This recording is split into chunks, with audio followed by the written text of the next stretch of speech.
Yeah. And when it comes into tithes and offering, it's not money. Oh, did you say tithes and offering? Yeah. Yes, I know about tithes and offering. The 1/10 of your Earnings. yes. But I is know about that tithes. is that really about money? No, I don't think it's about. They make it about money, but it's not really about. Alright, now we're going to prove in the Bible says it's not about money. Yeah. The book of Malachi, chapter 3 and verse 8. Will a man rob God? So the pastor will say, will a man rob God? He's asking you a question. Yet ye have robbed me. Yeah. But he say, wherein have we robbed thee? In tithes and offerings. And then the pastor will close the book and he don't say nothing more because he want your money out of your pocket. If you continue read. Verse 9. Ye are cursed with a curse, for ye have robbed me, even this whole nation. Bring ye all the tithes into the storehouse. So will you bring money going to a storehouse? Money going in the bank or going to your chest in your house, yeah? So tithing, this is telling you tithing is not money. Continue. That there may be meat in thine house. That there be meat. Money is not meat. Get me that in Deuteronomy to show the sister what tithing really are. Deuteronomy 14:22. Deuteronomy chapter 14 verse 22. Thou shalt truly tithe all the increase of thy seed. All the increase of thy seed. Thy seed. Seed bring forth food. Read. That the field bringeth That the forth. field bringeth forth. The field. What do you do with seed? You plant it in the field. Year by year, and thou shalt eat before the Lord thy God in the place which he shall choose to place his name there. The tithes of the corn, The tithe of the corn where you plant.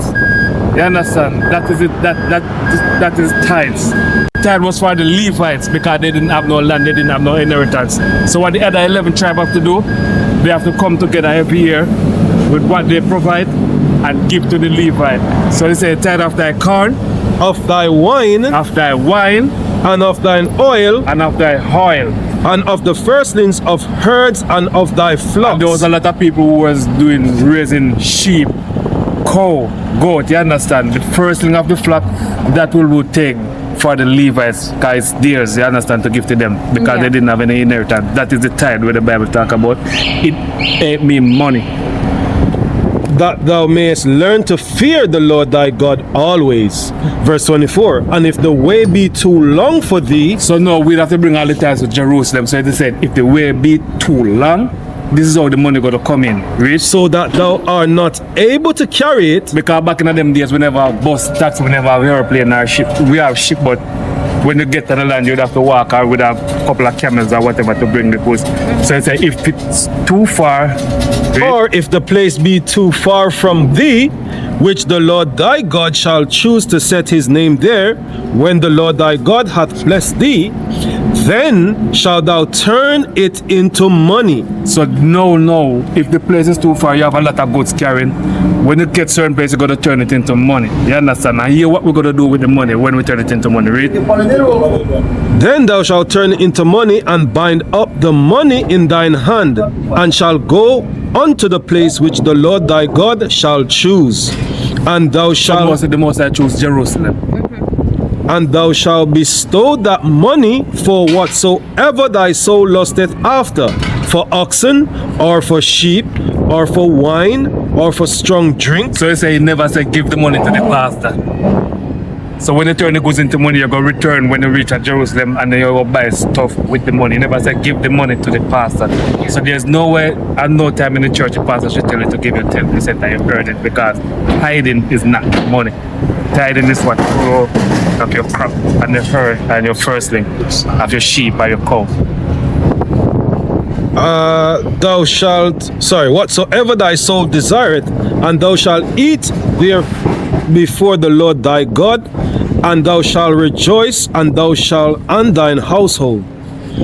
And the Levite that is within thy gates shall not forsake him, for he hath no part nor inheritance with thee. So you see, the tithing was for the Levite.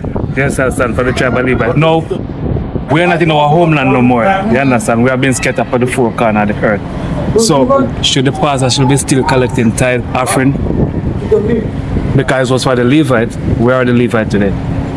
We are no longer in Jerusalem. We're no longer in our homeland. We no longer have nowhere for ourselves. So why do the pastor keep on collecting tithe? The scripture said they are greedy dogs. So this is what the most I think about these pastors, yeah, who are collecting tithes from the church sisters and church brothers. You understand?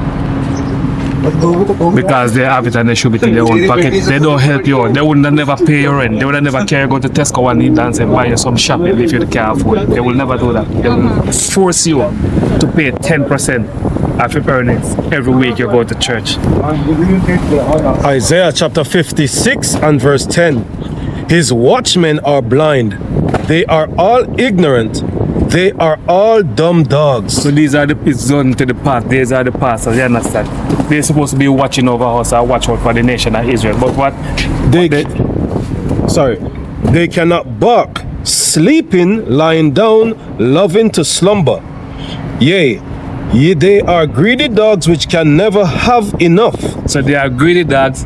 They never have enough. You understand? That's why every week they come, give me 10%, give me 10%, give me 10% like salary. You understand?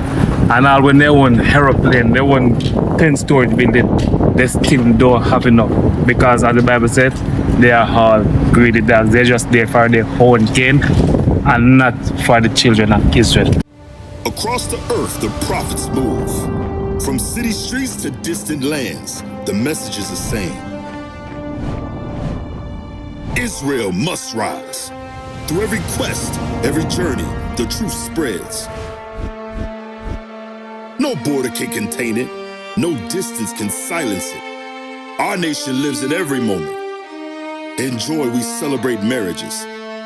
In sorrow, we honor our dead. On the Sabbath, we gather as one. Families rejoicing together, bound by the commandments of God. Yet are we tried. From the stones in Kenya to the hatred in Montana, we endure as a soldier of the Lord. And still, the mission expands. On the airwaves, on the screens, in every nation under heaven, Israel's voice is heard.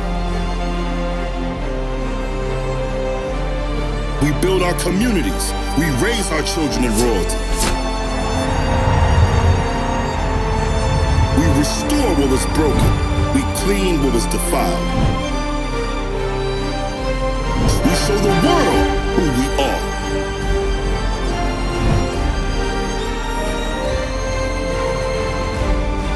This is Israel united in Christ. Nation in motion. Nation endures.